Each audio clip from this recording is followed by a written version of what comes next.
हरे कृष्णा। दोस्तों, आज हम अपने चैनल के माध्यम से आपके लिए लेकर आए हैं अक्षय तृतीया की कथा, विधि और अक्षय तृतीया का महत्व। वैशाख महीने के शुक्ल पक्ष की तृतीया को अक्षय तृतीया के नाम से जाना जाता है। अक्षय तृतीया को अक्षय तीज, अख तीज तथा वैशाख तीज के नाम से भी जाना जाता है। अक्षय तृतीया का हिंदू धर्म और ज्योतिष शास्त्र दोनों में ही बहुत अधिक महत्व है। ये एक अबूझ मुहूर्त होता है, इसलिए इस दिन कोई भी शुभ काम बिना किसी शुभ मुहूर्त के किया जा सकता है। साथ ही इस दिन किए जाने वाले ज्योतिष उपायों का भी विशेष लाभ होता है। किसी महीने में कोई तिथि घट भी सकती है और बढ़ भी सकती है। जैसे किसी महीने में 11 तिथि 2 बार आ सकती है या किसी महीने में 10वीं तिथि के बाद अगले दिन 12 तिथि हो सकती है। लेकिन अक्षय तृतीया एक ऐसी तिथि है जो कभी भी ना तो कम होती है ना ही बढ़ती है, इसीलिए इसका नाम अक्षय तृतीया है। अक्षय का मतलब होता है जिसका कभी भी क्षय नहीं होता। आइए दोस्तों, श्रवण करते हैं अक्षय तृतीया की कथा का।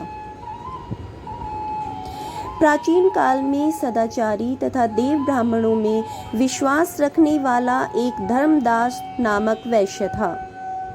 इसके परिवार के सदस्यों की संख्या बहुत ही अधिक थी, जिसके कारण धर्मदास हमेशा बहुत ही चिंतित तथा व्याकुल रहता था।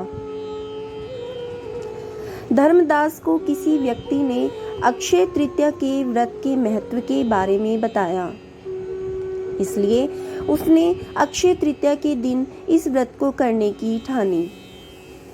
जब यह व्रत आया तो धर्मदास ने प्रातः उठकर गंगा जी में स्नान किया और इसके बाद पूरे विधि विधान से देवी देवताओं की पूजा की। उसने नारियल के लड्डू, पंखा, चावल, दही, गुड़, चना, जौ, गेहूं, नमक, सत्तू, पानी से भरा हुआ मिट्टी का घड़ा, सोना, वस्त्र तथा अन्य दिव्य वस्तुओं का दान ब्राह्मणों को दिया।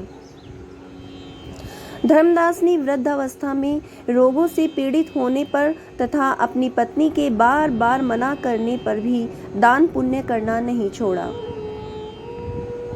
ऐसा माना जाता है कि जब धर्मदास की मृत्यु हो गई तो उसने दोबारा से मनुष्य के रूप में जन्म लिया, लेकिन इस बार उसका जन्म कुशावती के एक प्रतापी और धनी राजा के रूप में हुआ। कहते हैं कि अक्षय तृतीया के दिन किए गए दान व पूजन के कारण वह बहुत धनी प्रतापी बना। वह इतना धनी और प्रतापी राजा था कि त्रिदेव तक उसके दरबार में अक्षय तृतीया के दिन ब्राह्मण का वेश धारण करके उसके महायज्ञ में शामिल होते थे। अपनी श्रद्धा और भक्ति का उसे कभी घमंड नहीं हुआ और महान वैभवशाली होने के बावजूद भी वह धर्म मार्ग से कभी विचलित नहीं हुआ। माना जाता है कि यही राजा आगे चलकर चंद्रगुप्त के रूप में पैदा हुए। दोस्तों, अक्षय तृतीया का हिंदू धर्म और ज्योतिष शास्त्र दोनों में ही बहुत अधिक महत्व है। यह एक अबूझ मुहूर्त है, इसलिए इस दिन कोई भी शुभ काम बिना किसी शुभ मुहूर्त के किया जा सकता है। साथ ही इस दिन किए जाने वाले ज्योतिष उपायों का विशेष लाभ होता है। भविष्य पुराण के अनुसार वैशाख पक्ष की तृतीया के दिन ही सतयुग तथा त्रेता युग की शुरुआत हुई थी। भगवान विष्णु ने अक्षय तृतीया को हयग्रीव तथा परशुराम के रूप में अवतार लिया था। इसी तिथि से हिंदू तीर्थ स्थल बद्रीनाथ के दरवाजे खोले जाते हैं। वृंदावन के बांके बिहारी मंदिर में चरण दर्शन अक्षय तृतीया के दिन ही किए जाते हैं। ब्रह्मपुत्र अक्षय कुमार का जन्म भी इसी दिन हुआ था। पद्म पुराण के अनुसार अक्षय तृतीया के दोपहर का समय सबसे शुभ माना जाता है। इसी दिन महाभारत युद्ध की समाप्ति तथा द्वापर युग प्रारंभ हुआ था। अक्षय तृतीया के दिन व्रत रखने का भी विधान है। इस दिन व्रत रखने वाले पुरुष तथा स्त्री ब्रह्म मुहूर्त में उठ जाएं। उठने के बाद अपने घर के दैनिक कार्य करें और उसके पश्चात शुद्ध जल से स्नान करें। स्नान करने के बाद पूजा शुरू करने के लिए विष्णु जी की एक प्रतिमा लें और इसे अपने सामने रखें। इसके बाद मंत्र उच्चारण कर व्रत का संकल्प लें। संकल्प लेने के पश्चात भगवान विष्णु की प्रतिमा का पंचामृत से अभिषेक करें।